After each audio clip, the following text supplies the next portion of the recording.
Rock and roll. Yeah. Dude, it's a hot boy Richmond summer. It is a hot boy Richmond summer. The humidity is literally crazy. And I thought we were out of the woods this last week, like week and a half, where it's been like 70, zero humidity, kind of like a little haze cloud over top, almost like California. Yeah. I was loving it. Couldn't wait to be outside. And now we're back. It was like 85, close to 90 today, last couple of days, humidity, all the fun Virginia stuff. Yeah. And even when the sun's not out and it's evening, nighttime, it's like, dude, it's almost more humid. Yeah. Like I was on a bike ride for a couple hours on Tuesday and like just drenched, dude. Like, and I don't really sweat that much. Like I don't really get like super hot. And I'm not a sweater, dude. Like I'm on this bike ride. I'm like, dude, like I'm like covered in sweat. It's gross, but dude, that's how I felt on the bike ride that we went on. Yeah. Like my first bike ride in, my bad. I don't know, like maybe like 10 years. I hadn't been on like a long bike ride. And you're like, yeah, man, I'll take you out for some trails. And, I'm thinking, we'll cruise around town, see some sights, get a little fresh air. No, man, we're going to like 10 miles, hit the trails, the back roads, some fire roads. Yeah. Do you want to talk about drenched in sweat? That was me. Yeah, dude, you got to get a taste of everything. You got to get a little bit of everything, like little pavement, little trails, little single track. Like, yeah, you got to get it all. It was fun for like the first 30 minutes and then the rest of it. And I'm like not knocking it because, it was a great workout. I just wanted to die most of it. Fair. Yeah. That's my bad, dude. All you got to do is speak up, No, man, I wasn't going to say anything. The flag. It's the man thing. I'm not going to throw in the flag. I'm going to go until I throw up and then you'll know it's over. Well, and also the thing about cycling is there's a whole saying where it's like cycling is dedicated for the purely insane people. Because that tracks. Yeah. Like kind of the general consensus is this is not fun, and it's not fun for a fairly decent amount of time until you get like that base cardio and then you can go fast, right? Like when you're first getting started, you see people zip by you and it's like, what the hell, man? How are they so fast? And it's like, I want to do that. Yeah. But it takes a lot of work to be able to like actually be able to ride that fast consistently for a long period of time and enjoy it. Yeah. But no, cyclists are definitely masochists and crazy people. And I'm delusionally confident when it comes to things like that. It's like, yeah, man, I've been on a bike before. Totally got this. Yeah. And you see people like booking it down the street. And it's like, yeah, that looks like a lot of fun. I'm going to go get me a bike and do exactly that. And 30 minutes in, I'm like, yeah, no, I can't do that. I don't got the lungs. I don't got it. It is worth it though, man. It's fun. Like it's a challenge, and the exertion of it all is for some people a bit of like a therapy in a way. It's like there's something about being on a bike where you get out there and you are purely in the zone and you're exerted physically for sure, but you kind of get in this like anaerobic zone where you push hard, you pedal on. A lot of times you're not in a group ride when you're doing this. Like you're a lot of times by yourself or in a group of just 2 or 3 people that they're purely there to just like ride hard. Yeah. And it's a lot of fun, and then you go home and you're done with it and you're like, I feel good. Like I feel good that I did that, And, I'm going to complain about it because complaining is fun. But after I caught my breath, I laid on, like you were at home and I came in, I just laid out, just like starfished on the floor for like 10 minutes. Yeah. Just to like get settled and like stop moving for a minute. But yeah, I went home, I got great sleep that night, felt really good the next day. Yeah. So totally worth it. It's just and like probably to your point, like it is for crazy people, anything like that, anything like anaerobic workout or, lifting lots of weight repeatedly throughout the week. If that's your thing, if you're, a heavy weight lifter, it is a masochistic thing because you're like destroying your body and building it at the same time. And you have to know that while you're doing it. Otherwise you would never do it because it doesn't feel good at all. Yeah. And then after it starts to feel a little bit better and then better and better. Yeah. In cycling, they call it type 2 fun. It's not type 1 fun. It's type 2 fun. Type 1 fun. I could that's assume. Like a slip and slide, that's fun. Slip and slide. I mean, I was going to say something like, posting up on a grassy knoll with a book or sitting at the VMFA. Yeah. That's type 1 fun, just sitting out on the lawn, getting a little fresh air, trying to stay out of the humidity. My idea, type 1. Yeah. Type 1 fun. Or just like getting in a sports car and gunning it. Yeah. Right. Speaking of that, NASCAR's this weekend. Nice. Are you going? Maybe. Okay. I got invited to a tailgate today. And like many things that have happened over the last couple of weeks event-wise, completely forgot about it. I'm a race fan. I like racing. I like cars. I wouldn't say that I'm a NASCAR fan. Like I don't watch the races when they're in town. I don't make a point to go to the races, but if I'm there, I'm locked in. I'm like watching the race. I'm rooting for the underdog, and tailgating is always fun. So strong possibility you'll catch me at the race on Saturday. Yeah. Dude, it probably would be a lot of fun. I know a lot about Formula One and like GT3 racing and just sports cars in general, but I don't know a lot about NASCAR. The few things that I do know is they're very loud, they're very fast, and it's easy to like underestimate NASCAR because there's obviously the stigma of like, oh, they just go in a circle, you know? Yeah. But I remember I watched a video, I think it was Lewis Hamilton, maybe. I forget who it was, but there's a Formula One driver who swaps with a NASCAR driver. And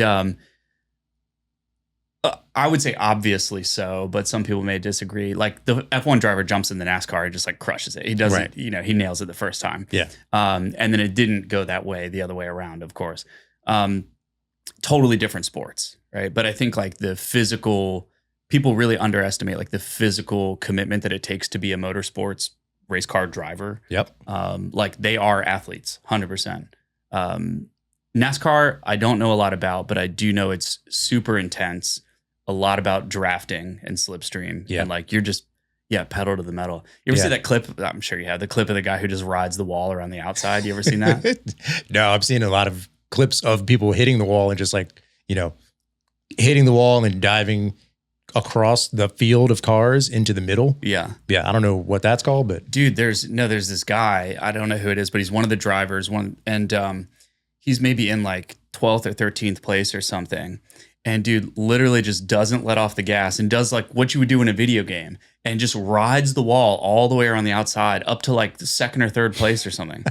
And they outlawed it after that, but it was never a rule beforehand because they were like, well, no one would do that. Yeah. Turns out there is a guy who would do it. That's honestly, that's kind of the best part about NASCAR and why it is like one of the, if not the biggest spectator sport in at least America, is it started from outlaw. It started from like bootleggers back in the day racing their cars to get booze across state lines. Yeah.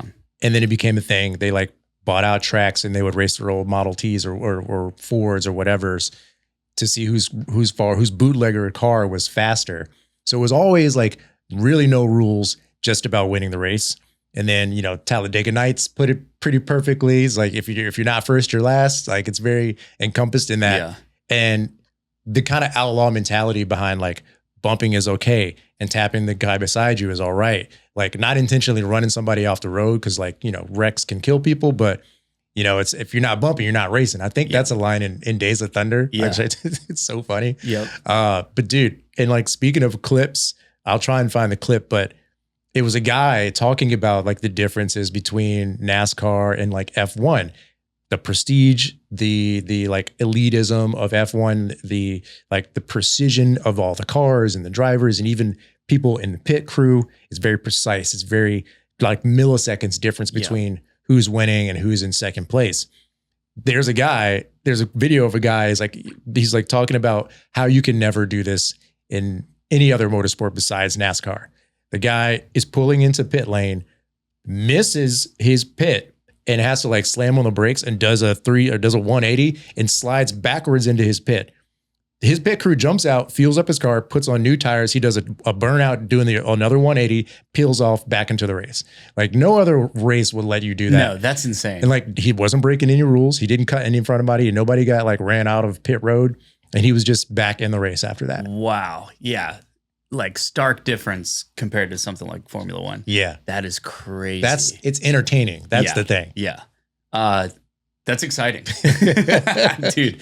All right. Well, maybe you'll catch me there. Yeah. We'll run a little NASCAR, a little tailgating session. Dude, you at least got to go to the tailgate, right? Like, right. get some burgers, get some dogs, a little bit of music, have a couple drinks, sit out in the sun. And then if you want, you can kind of meander into the racetrack. Yeah. Yeah. All right, dude, that does sound fun. Yeah, last time I went to the racetrack, I don't even know when the last time I went there was. Maybe for like the gun show or something. Or where's the race? Richmond Raceway? Yeah. Okay. No, so I went to I don't know when the last time I've been is, but definitely would be fun. There's cool stuff going on, man. What'd you do? I don't know. How's your summer so far? How's everything been? Summer so far has been pretty good. Definitely didn't get out and like enjoy the summertime activities as much as I did last year. Been pretty busy with my like own work projects. You know, we've been busy getting this podcast up off the ground, which has been fun. But you know, you guys, there's a little bit of FOMO. Yeah. You know, I think I was at the coffee shop a couple of days ago, getting ready to lock in to do a little bit of work. And the barista at the coffee shop was mentioning the Richmond Jazz Fest, which happened like the day before I was at the coffee shop. And I was like, oh man, that's another thing that I completely forgot about. And it was a bummer because like I think I made a point to like maybe buy tickets, see if anybody wanted to go and try to, you know, go and check it out after I heard, you know, who was going to be there. Just in one ear and out the other. And it wasn't until like Sunday afternoon, the coffee shop, I'm like, damn, I missed out on like a really good like summertime activity. What is the Jazz Fest, or where is that? So it's down on Browns Island, and it's called the Jazz Fest, but it's not all jazz, which I initially, when I first heard it years ago, I thought, you know, oh yeah, Jazz Fest? Doesn't really sound like something I'd be into, but cool, go for jazz. But it's not all jazz. It's hip hop, it's R&B, it's, you know, all kinds of different genres, but it does focus around jazz, like rhythm and blues and hip hop. And there are a lot of local musicians that participate and play at the Jazz Fest. So you can see a lot of really good professional and like, you know, successful local musicians. But then you can also see like national, international touring headliners. Like I think T.I. was a headliner this weekend. CeeLo Green and Drew Hill and Cisco. Yeah. Which is like, she said that, the barista told me that Drew Hill was there. And I was like, wait a minute, what? You mean the thong song was on Browns Island? All right. That's kind of cool. Did you ever dye your hair silver as a kid? No, but I really wanted to. I think maybe everybody. I think everybody wanted to. Even man. I wanted to. I wanted like a matching silver suit. Yes. Silver pants and jacket. Dude. Yeah. It'd be sick. Yeah, Jazz Fest, man. I went to Music at Maymont. You ever been to one of the Maymont shows? I haven't, but I think I heard you talking about it. They're sweet. They're super cool. And yeah, for a long time, I didn't know that Maymont did music either. But from living over that way, I would be walking around and like hear like loud music. I'm like, what is this? You know? And so I walked over to Maymont and I'm like, oh, wow, there's a show going on here. And it wasn't just like a little yard play around, you know, like it was like a big show. Yeah. And so sure enough, I looked it up and yeah, there's a whole series called Music at Maymont. They have some great shows. I went there and saw Shaky Graves. You go, you set up, you know, bring your own picnic, bring your own lawn chairs and picnic blanket and whatever you want. They've got food trucks, they've got beer trucks and beer tickets and all that stuff. Yeah. And the sound is pretty good. Like the sound is good, the lighting is good, and it's nice. You know, you're at Maymont. It's beautiful. And it's right there, like in the big yard by the mansion, and they have some good shows there too. Again, so cool. And like, I think that's probably telling of me definitely getting older and like not like just being zeroed in on all of like the music that's going on in the city, especially, but that there are so many things happening all the time. It's like, it can be easy to get kind of lost in your own world, whether it's work or family or relationships or what have you.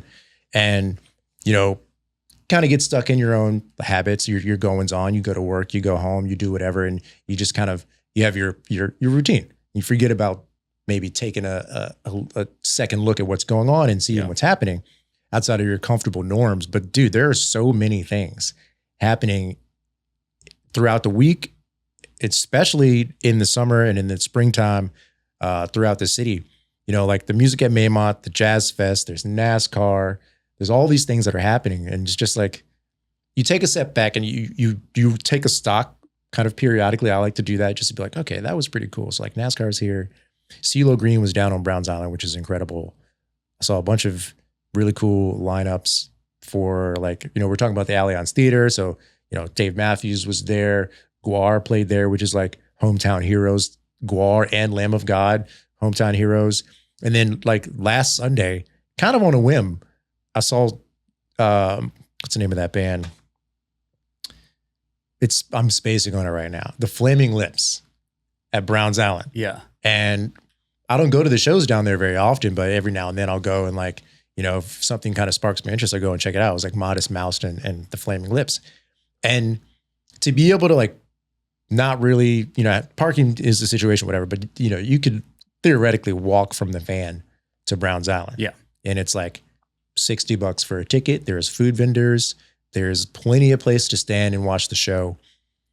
The show is maybe 2 hours long. It's done at 11 o'clock. And then that's it. Like you just had an incredible live show experience with one of the best bands from like the early 90s in that genre. Like the Flaming Lips puts on an incredible show. And just to be able to like walk down the street and see them, it's pretty cool. There's cool stuff going on here. It is definitely cool. Yeah. And taking like the North Bank Trail straight to Browns Island is like one of my favorites. Like I did that during River Rock, and one year I ran it, right? So run North Bank Trail and go down to River Rock and hang out. You can mountain bike that trail, which is cool. Obviously, you can take the other way around too and walk through the city or whatever. But it's nice to take like the little trail and walk down there. One of the other things that goes on is the series of shows that they do at the Dogwood Dell Amphitheater. Right. And it's all kinds of different stuff. It's music, it's plays, it's poetry, it's like all kinds of different stuff. And those are all free. It's just like free and open to the public. And they've been getting bigger and more popular every year. It's another beautiful part of town that's a lot of fun. There's, what I saw that was kind of caught me off guard. I can't remember if I mentioned this to you, but one of the like probably top 5 most popular UFC fighters, especially of like this generation, his name is Dustin Poirier. I was clicking through Instagram and came across his story, and it was him making a video out the window of the hotel downtown Richmond. And he's like, "What's up, guys? I'm in Richmond." And I was like, "What the hell?" And for anybody who knows like UFC and knows Dustin Poirier, they're gonna be like, "What?" Yeah. And so apparently there was this like underground mixed martial arts fight, like cage fighting somewhere in Richmond. And several like very popular UFC fighters, people would know like Anthony Pettis, and it may have been his younger brother, but like the Pettis brothers and Dustin Poirier, these are like big time UFC fighters, like some of the most popular ever. Yeah. Like Dustin Poirier fought Conor McGregor twice, beat him twice, and actually fought him 3 times. And so easily top, one of the top most popular guys. And he was just hanging out in Richmond at some MMA fight around here. They do these underground like wrestling matches too, like WWE style wrestling matches. Yeah, I've definitely seen clips of those. Yeah. That, I don't know how to feel about it because, dude, I think we were leaving Lucky AF in Scott's Addition, and right next to Lucky AF is... It's not Scotty's. I can't remember what it's called. It used to be called Circuit, and now it's something else. Yeah. But it's a game room still, and they have like games and everything in there. But they had the bay doors up, and people were like spilling out into the parking lot for one of those like underground like wrestling matches. It's like WWE style. And it's just like I'm leaving a sushi restaurant, having a nice dinner with my friends, and then stumble into like amateur wrestling.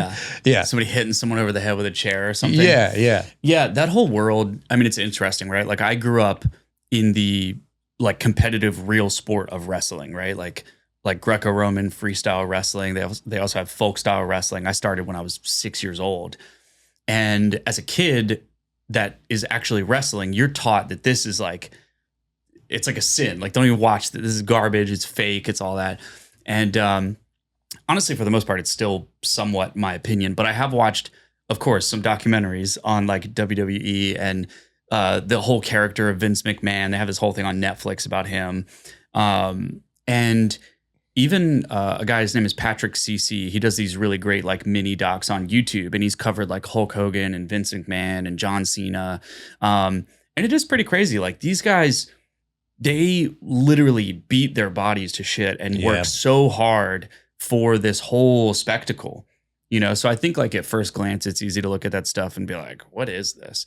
But the more that I've learned about it, I'm like, okay, maybe I'm not a fan of it, but I understand why people enjoy it now. Yeah. I'm like, okay, I get it. And it almost reminds me of like the monster truck thing. It's like, you know, you go see monster trucks and it's like, you don't even know what you're looking at, but you're like, what? That's crazy. Yeah, it's the spectacle. Exactly. Yeah, it's the like spectacle. over the top. Yeah, it's like the circus, you know? I definitely was obsessed with WWE, WWF back then in high school. Mhm. And we'd watch Monday Night Raw and then SmackDown on Thursdays and then go to school and like tell each other about it. It's like, oh, did you see what The Rock did to Triple H? And Vince McMahon came out and like Stone Cold threw a beer at his head. It was, it's soap opera. It's crazy athleticism because they're all jacked and they're all really in really good shape. They're all on steroids. Yeah. They're all fucking juicing. And well, excuse my F-bomb there, but they have to be in good shape to do all the moves safely. Yeah. And like, you didn't know that when you're in high school. You're just like, dang, how does he like jump off the third rope onto a table, on a chair, on another guy? Crazy. Yeah. And then you find out after it was like the reality show about becoming a wrestler, that there was like a way to fall and there's a way to jump and all this kind of stuff.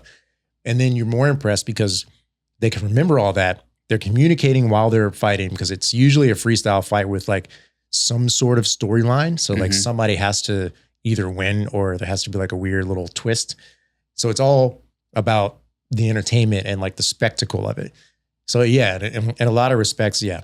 If you're Greco-Roman or if you're mixed martial arts, it's not really your thing. That's not what they're doing though. Yeah. They're doing something completely Totally entertaining and completely different. Yeah.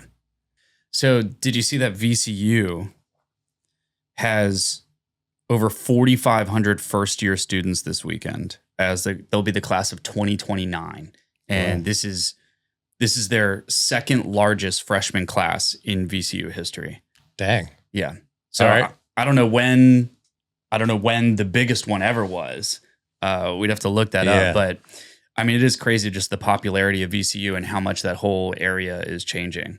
Yeah, I definitely saw the sign coming up from downtown, move-in weekend, and they have like tents and everything set up on Main Street right on campus for people to, move all their stuff in. And I've been in Richmond, for a long time, so I've seen move-in weekend. It is a zoo. It's great that people are coming to VCU. It's awesome that people are moving to Richmond and getting to experience it for the first time. But anyone who knows anything about this, like that area, that part of town, this part of the year, like this season, so like the fall semester, going into fall semester, knows that the influx of VCU students, new freshmen, means a few things. One, traffic is going to be a nightmare. It's just going to be a mess for weeks because you've got people still moving in after the move-in weekend, and there's just a lot more people here now. There's also a lot more foot traffic, so that area is just going to be like covered in people walking up and down the streets, which is cool. Like it looks great. Like when the fan is busy and like bustling with people, it's energetic and it's great. Businesses will be overrun with new students. Also usually a great thing, especially the spots that are right on campus, all the way from like Harrison Streets and Lombardi will just be covered in like new VCU students. And that usually has like a trickle down effect throughout the semester. Is like new businesses get this influx of new students. So these new students have these first experiences at these restaurants and venues and parks and things that we already all like kind of like and may be a little like jaded on. We're like, oh, I've been to this place a million times and this is your first time. It's incredible. Like I'm glad you're checking it out. Dude, when I was that age, I couldn't get into college, but I did make it out of high school, so that's good. Yeah. But I remember like when I was in my early 20s, me and my buddy, especially during spring break, when all of the parents come to, pick up their kids and stuff, like they would throw all their they would throw all kinds of stuff in the dumpsters. Yeah. Like they'd throw CD players and speakers and laptops and bongs and headphones and like just all kinds of stuff, like computer monitors and just throw all kinds of stuff in the dumpsters. And me and my buddy, we would take his pickup truck, just drive by, go look in there, grab all the good stuff off the top, throw it in the pickup truck, go straight to like rumors and diversity and like all these stuff and just like either drop it off or sell it. Yeah. Like especially rumors, they would buy stuff, like buy like shoes and clothes and like all kinds of stuff. And we would do that every year. And like, dude, we make all kinds of money doing that. Yep. And like, as long as we had 10 or 20 bucks for the next day or two, like we were good to go, man. Yeah. We'd just buy like a 6-pack of beer and just ride around on a skateboard or a fixed gear bike and crash on somebody's couch and we were ready to rock and roll. Yeah, man. But, you know, VCU has always been like a great school. And I always thought of it as an art school, which it is. But especially when you think like, okay, it's also known as an engineering school too. Yeah. So I definitely know that. But you think about all these people that are coming in here, it definitely changes the face of the city in a way, especially because it's right in the center of the city. Mm-hmm. I even remember like Monroe Park used to be trash, man. Like it just was garbage, you know? Yeah, And I mean, they've done it used a good to be job like of fixing it up. crime ridden and like, you know, you didn't want to go through there at night. Now it's nice. Yeah. And there's people all the time just kind of hanging out in the park. Yep. Yeah, it's nice. It's like that's where the finish for the Monument 10K is. You know, you go in there and they got all this stuff and it's all set up. It looks nice. There's a bunch of meetups there and I've met there for bike rides and stuff. And it's like, it's enjoyable. It's a, you know, it's a nice part of town to cruise through and walk through. And it's like not a bad place to be, but it used to be very much different, right? There was like hardly any lighting. It's just like full of like homeless people sleeping on the ground. Yep. Yeah, you would avoid it. Yeah. Yeah, it was just like this weird little corridor in the middle of the city, like full of junk. You know, and I used to feel kind of mixed about the development of specifically like VCU property buildings, but then, you know, also like, you know, apartments and whatnot throughout the city. On the one hand, the development looks like it's just kind of sweeping across the city and occupying and, you know, taking over in the arms of the spider web that is the mega juggernaut VCU organization is just stretched into all parts of the city, even, you know, including Churchill.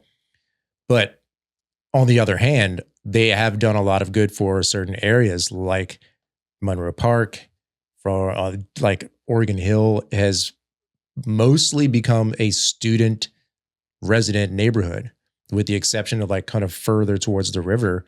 Cool. And we always end up reaping the benefits in the long run. Yeah. You know what VCU is also known for? Of course, it falls under the umbrella of art, but I think they have like one of the best like sculpture programs, like in, I don't want to say the world, I'm not entirely sure. But it's definitely one of the best in the country. Like people come to VCU specifically for sculpture. I did not know which that. is pretty cool. Yeah. Okay. Yeah. And there's, you know, especially the arts district down there, like by the Graduate and all that other stuff and down on Main Street and like East Broad. It's the arts district. And they do have a bunch of like cool, you know, shows and pop-ups and displays and stuff, which is really cool. Yeah. Like Gallery 5 is cool. I like going there. And then even some of those spaces, I haven't hung out over there in a while, but they'll take all those art galleries and have shows. And a lot of times VCU is definitely involved in those. Yeah. First Fridays is a big deal for that. You know, the arts district, all the galleries that, you know, either have shows or don't have shows, they're all open. They're all, you know, kind of inviting people. They may have artists being featured specifically for First Fridays because it's always, you know, a big draw for people. A lot of foot traffic on Broad Street. You know, there are redeeming qualities to something that can seem, you know, like it has a negative impact. And it's just, it's really how things are being like framed and, you know, the reality of the situation a lot of the time. So it's great. Big fan of the arts, big fan of the sciences, huge nerd, you know, self-proclaimed science nerd. Love it. So yeah, I'm stoked to see what this freshman class ends up thinking about Richmond. Yeah. I guess the past several, what do? They like threw Christopher Columbus in the lake and. Oh yeah, I was there for that. Yeah. That's a fun time. Yeah. Speaking of Main Street, have you seen how they put in those new like curbs at each street? Dude. Yeah. I already see a problem. Yeah. Like you see a car hitting and just launching into the air or something. Yeah. 100% it's going to be a problem. Yeah. And I noticed this because I've been driving down Main like more frequently recently. And they got the cones in the area where they've put this massive curb that juts out at the end of what was like a parking lane. So at the end of every intersection, there is a part of the curb that comes into basically at the line of where the lane begins and it's a 2-lane road. It is very narrow. It's almost just big enough for like a semi truck to drive down. I think most roads in the city kind of have to be that big at least, but it's not accounting for people being shitty drivers and not paying attention and swerving and like not seeing that there was a car parked or like not parked there near the end of the curb. And they like maybe are like bob and weaving. Just, I could see it, just somebody nicking a curb and launching it like a fucking rocket. For sure. Just, dude, it's going to happen. I'm sure it's going to, I mean, yeah, it's Main Street. Like it's going to happen. It's like the worst place you could do that. I have so much to say about this. Like literally last summer, I was driving down Main Street in front of what used to be District 5, right? District 5, D5, whatever. And I had just finished grocery shopping at Whole Foods. I was just driving home. It's like not even, it's like 6 p.m. when this happens. And I'm driving, I'm in the left lane and I'm just driving home going like 30.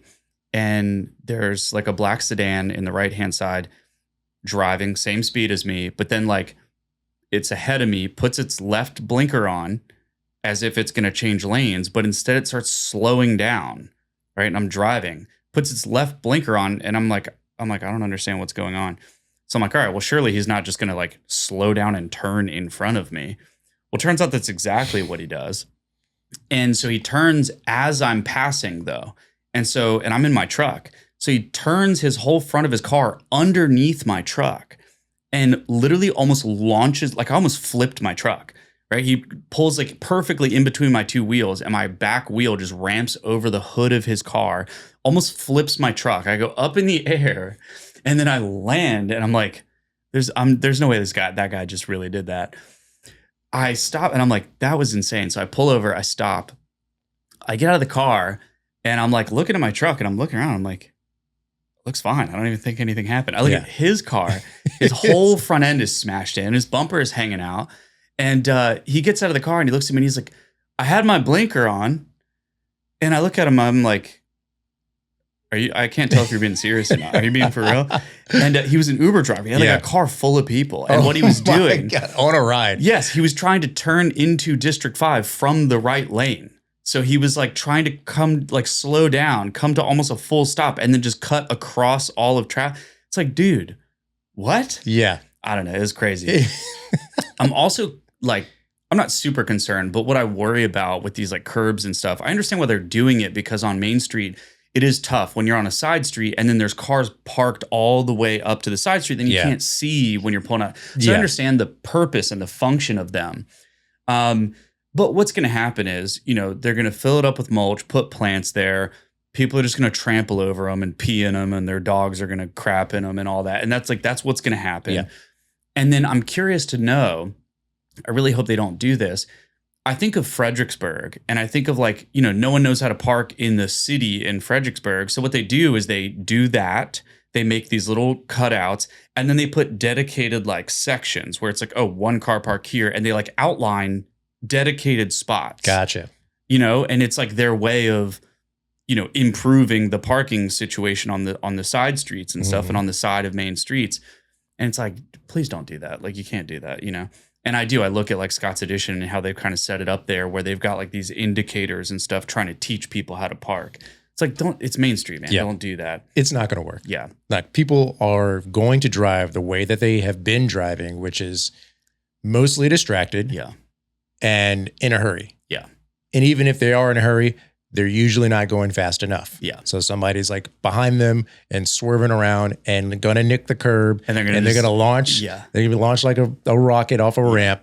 It's going to be a mess. Yeah. And like for now, the big cones are still there, but I think the weekend or the week that they take those cones out, which kind of coincidentally coincides with move-in weekend and a new freshman class. We'll see how this plays out. Yeah. Yeah. Yeah. And I guess what I would imagine is going to happen on Main Street is they're going to start putting in crosswalks and all this stuff, at the very least by VCU. They're probably going to put in more infrastructure for that, I would imagine. Because with students, like young students, you got all these people here. they're walking to the bars and the restaurants and the shops and all that stuff. And Yeah. it's probably inevitable. And it's also why they're putting in these little roundabouts, because those didn't used to be there on Floyd, right? Yeah. They put those in a few years ago. I also saw maybe on Reddit or something where they're talking about putting in a roundabout. This is further down, but this is down on Boulevard where you get to the highway, right? So like where the Wawa and all that stuff is. Really? Like they're going to do a big roundabout. Why? Yeah. I don't know for sure that they're doing it, but it is like a proposed thing.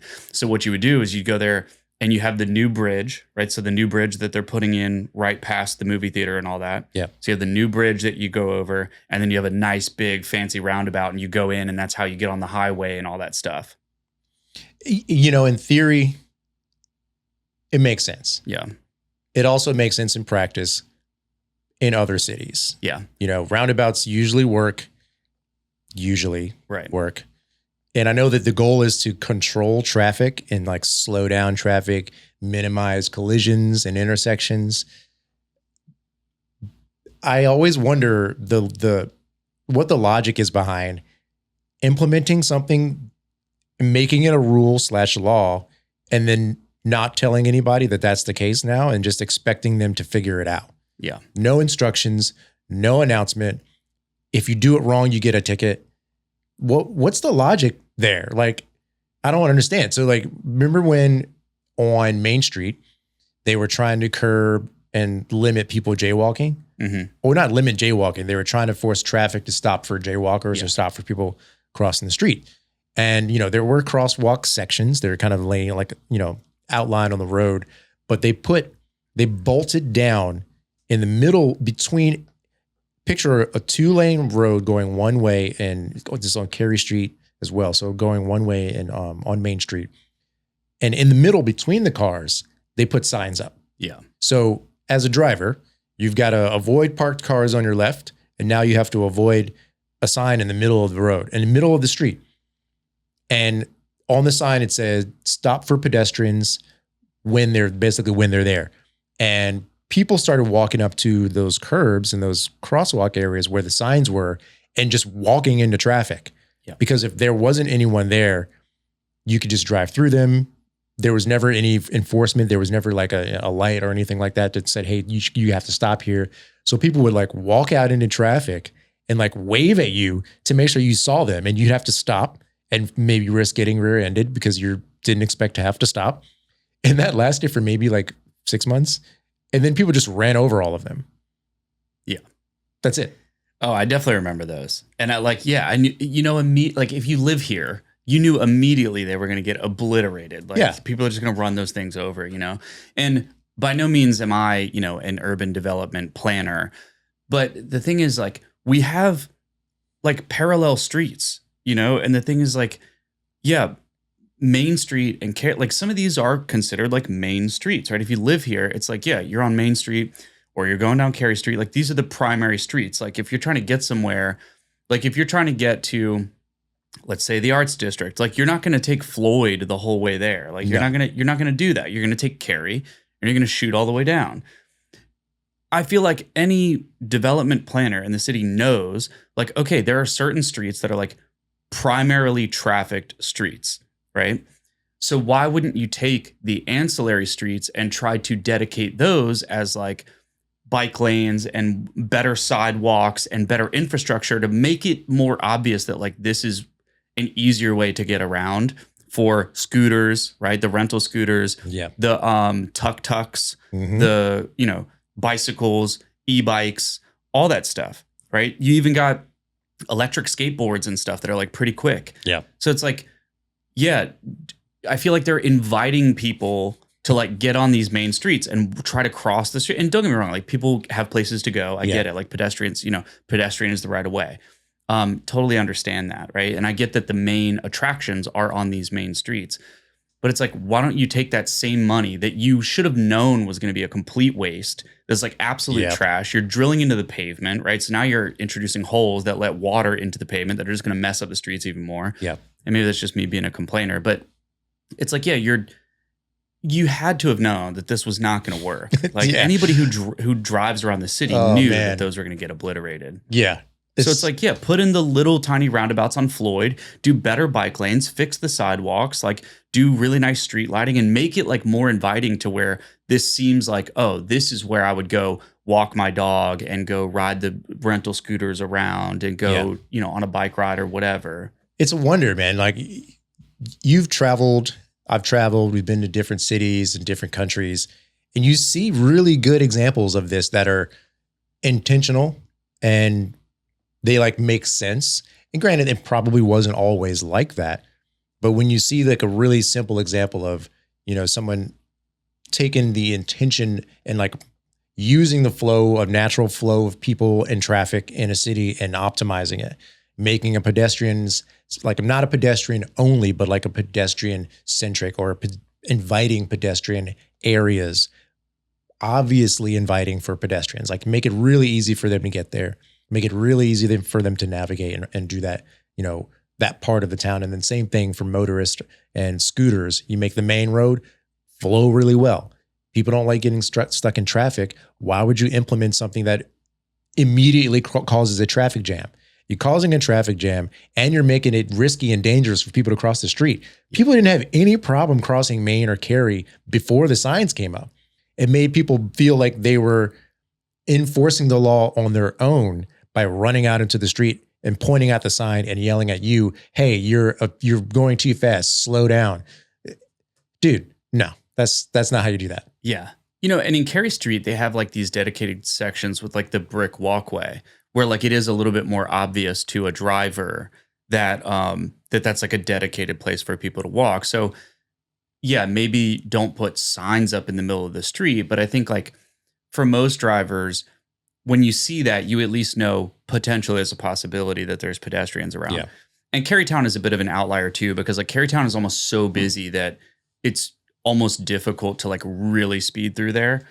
Sometimes you can, don't get me wrong. Like it depends on what day of the week and what time of the day. But generally speaking, when Carytown is busy, it is hard to drive through there super quick. Yeah. It's like you're not getting out of there in a hurry. It takes a while to move through there. Yeah. Dude, speaking of Carytown, this morning I went to Montana Gold Bread Company. Have you ever been in there? The place like right next to Kroger? You've never been? No. It's great. What was I doing? I don't know. To be fair, kind of inconspicuous. Yeah. You don't really know what it is because it just kind of sits there. And yeah, I didn't know what it was for the long time. I'm never buying bread at Kroger again. Yeah. What was I thinking? I don't know, man. Yeah. Really cool. And they have a little cafe in there and they make sandwiches and food and all kinds of stuff. And yeah, I bought a whole loaf of bread from there this morning. It was amazing. Yeah. I mean, I didn't eat the whole loaf, but you know what I mean? Welcome to like a not so hidden secret. Yeah. Like total gem. Like for the longest time when you're driving down Cary or you're walking down Cary, you see all these shops that kind of look like regular shops. And then on the right, there's a Kroger. There used to be a Starbucks right there at the beginning of Carytown. And then you just have like this little tiny building. And it's like a green roof and it says Montana Gold Bread. And you're like, I don't really know what that is. It could be a dentist office. It could be a gas station. No clue. So it's not really like inviting based on the way it looks. But yeah, some of the best bread, best bakery in this part of town. And they have like a lunch deli, basically cafe. Yeah. You just go in there, you can get any kind of bread you want, any sandwich you want, any way you want it. It's great. Yeah. Dude, I was so pumped. I was like, this is awesome. I'm definitely going to be here like every other week. Yeah. I'll also get bread at the farmer's market, the Carytown farmer's market that they do in City Stadium. Yeah. And you've got people that like make sourdough like that morning. And, it's more of like a homemade bread type deal. Still haven't made it to the big farmer's market. You got to go, man. It's good. I feel like we talked about it before. It's ebbed and flowed over the years, but like the past couple of years is pretty good, man. There's good stuff. There's like fishermen that come in from Virginia Beach and they bring in fresh seafood and stuff, which is really cool. It's a good farmer's market for sure. And of course, like I'm right next to it. So I just walk over there. That's your grocery store, man. Dude, you got the farmer's market, you got a bakery. Yep. Now you just need a pharmacist and somebody who makes t-shirts. Pretty much, man. Pretty much. Yeah. Yeah. Maybe like a little, actually I was going to say a flower market, but they sell flowers at the market, at the farmer's market too, of course. Yeah. No, they got good stuff there, man. It's cool. Yeah. So, and we got this weekend coming up, so we'll have to go. Yeah. No, dude, that's a good point. Let's put it on the calendar. Hit the farmer's market, get some fresh fish, hit the bakery, get some flowers from the flower guy because, need some fresh flowers. And what else can we get like locally sourced farmers market on a Sunday? Yeah. So there's a mushroom guy named Melvin. He does like all the different mushrooms, I don't know, all the different mushrooms. Yeah. Does all the different mushrooms, right? Like I get the lion's mane mushrooms from him. So there's that. There's also like a gluten-free baker there that does like all gluten-free stuff. There's Herbitarian, which is all like herbology and teas and herbal supplements and stuff like that. Yeah. They make a great like sea moss popsicle, which I was like, What? I was like, I don't know about this. And the guy, Jonathan, great guy, gave me a sea moss popsicle. And I was like, all right, I'll give this thing a shot. Honestly, it's like amazing. Yeah, really good. Okay. All right. Yeah. I mean, if it's tasty, Yeah. I don't really care what's in it. Yeah, exactly. Yeah, but it just happens to be healthy. Yes. Yeah. Yeah. And interesting thing about sea moss is it has like over 100 of the core minerals that our body needs that like, I don't want to say we're deficient in, and he would do a better job of explaining it to me, but it's, at minimum dozens of the like vital minerals specifically that are vital to the body. Yeah. And you can get it through, I believe it's Irish sea moss. Yeah. So Damn, very man, cool. why is it in the ocean if we need it so bad? I know, right? And you can get a massage there. There's a masseuse there. All right.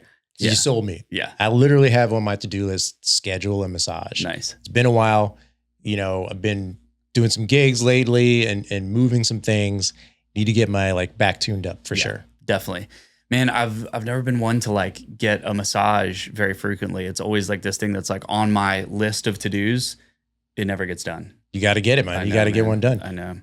There's a bunch of good stuff there though. There's also, I mean, there's so much. There's hot sauce. There's local farms that bring in meat, like bulk meat and chicken and turkey and beef and sausage and bacon and all that stuff. There's local pita bread and hummus and like it's just endless. There's a bunch of good stuff there. And they do live music. Again, one of those things that is on a list that somebody's curating that I maybe overlooked or didn't see or just didn't read the entire post. Yeah. And I'm sitting in the coffee shop on Sunday for not having gone to the farmer's market. Yep. Yeah. And they got lunch. There's an empanada truck. There's there's all kinds of stuff, man. It's cool. What am I doing? Yeah, I'm pretty pumped with it. Like I remember a few years ago, it was like kind of not doing great. And I feel like it's gotten much better. And is this the one near Dogwood Dell, the Carytown, or is this the no, Bryant so Park? this is in City Stadium where they have the Richmond Kickers games. Yeah. Right. So it's in City Stadium. It's every Sunday. It starts early and I think it goes till like 2 p.m. Okay. Gotcha. Yeah. That's the one I want to hit because it's like near Carytown and then you kind of bop around and do that. And aren't there some markets in Carytown on Sunday? Am I mistaken about that? There used to be one that was in like the Wells Fargo parking lot. Yeah. I don't know if that's even like the same one. I haven't seen it in a while. But there's always something going on. Yeah. I'll have to keep a lookout for that.